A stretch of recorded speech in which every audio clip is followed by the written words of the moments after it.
Coming live from Powell Fob. Pete Plagemann, Log Section Chief, here with the Rocky Mountain Type 1 team. And in the background here, as you can see, is we got the fire. Earlier this morning was putting off quite the header. A lot of column of smoke. They've been doing a lot of backburning operations today, and a lot of support work coming out of this camp. So could you tell us a little bit about how many people are here and what's going on here at this camp? So right now, this forward operating base is supporting the east side of this fire. We have currently 65 in the camp right now. That is just staff personnel to support the operation. Out on the line, we would say 350 to 400 in operations just on this east side. I see. And for the people who are on support here, what type of jobs do people do here?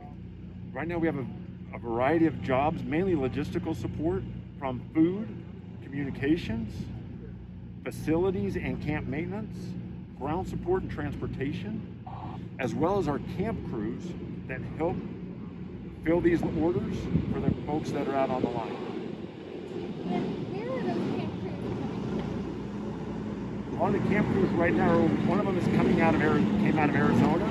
The other one, I'm not sure where they came out of, but they are from Native American tribe, so they're very well received in this area. And how long did it take to set this whole place up? This camp was set up in under 12 hours. And so we talked a lot about the community a little bit earlier. So what is it? Why would you guys prefer that they don't try and donate things like food? Right now, we do have a caterer on site that is providing both breakfast, lunch, and dinner every day to not only the staff, but as well as the firefighters out on the line. As well as there are some health code requirements in food and food handling and how long it's got to be out there, and as well as the calorie count. So that's why we use the caterer and kind of discourage a little bit of the local communities cooking and providing food for us. So as far as that calorie count goes, how many calories a day does a firefighter need to eat? Right now, they're looking at about 3,600 to 4,000 calories a day. And the workers here, they stay here? They sleep here? Yes, just the workers here. There's about 65 here that are in the camp. So 65 people are camping on site? Yes, everybody else is out there on the line or off the line in different locations. And about how much water do they go through in a day? You know, on an average, especially right now, we're seeing about 3 pallets. Pallet has about 60 cases on it. But with it being hotter, it's probably a little bit higher. We're sending out as much water as we possibly can, and we're getting water in daily from local suppliers. And so you were talking a little bit about, how the firefighters out there are working 14 days straight. Could you talk about that again? Yeah, right now the standard work is 16-hour days, 14 days, and then they are demobbed and sent home for a 2-day rest. But with our current situations and the lack of resources, we've tried to get them to extend to 21 days based on the operations and the objectives that are going on. Again, it all comes down to that work-rest cycle, and that's what we try to maintain at all times. Does the 14 days apply to the workers here as well? Absolutely, everybody here, including the team.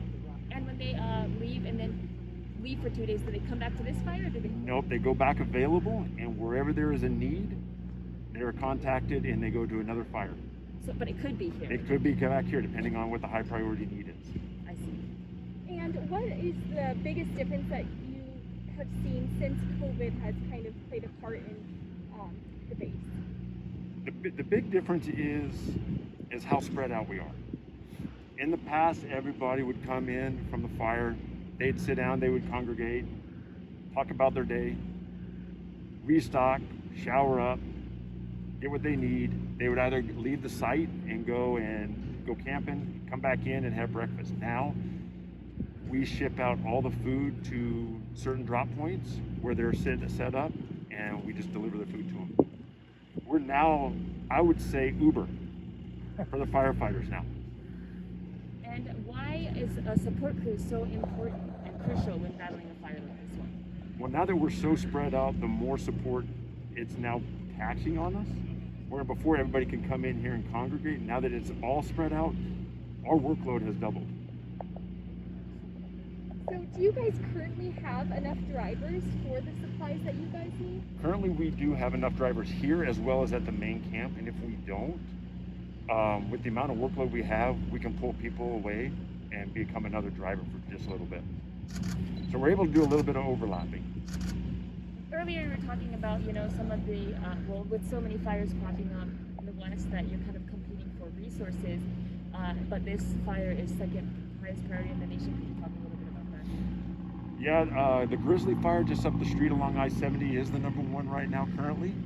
But in the last 24 hours, there's been a lot of changes in the West with more fires that have spring to life.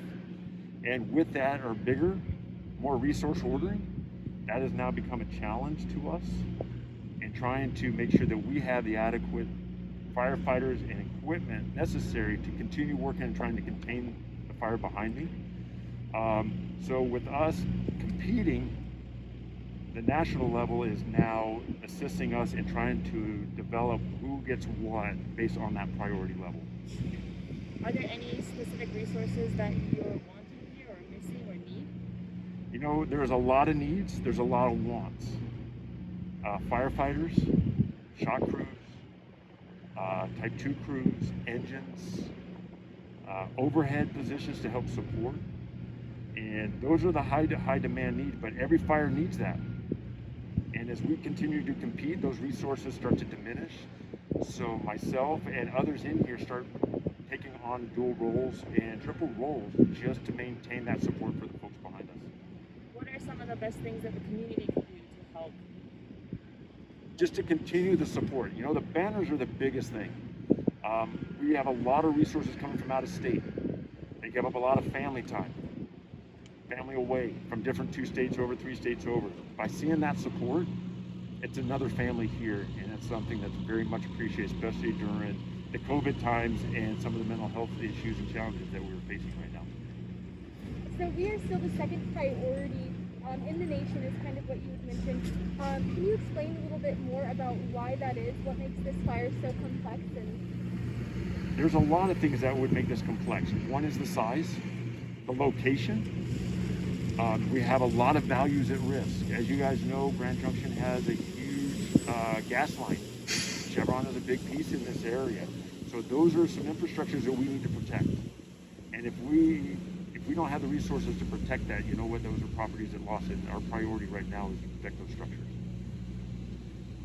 I'm not familiar with the forward operating base. This is my first time I've heard of one. Have you been involved with those much?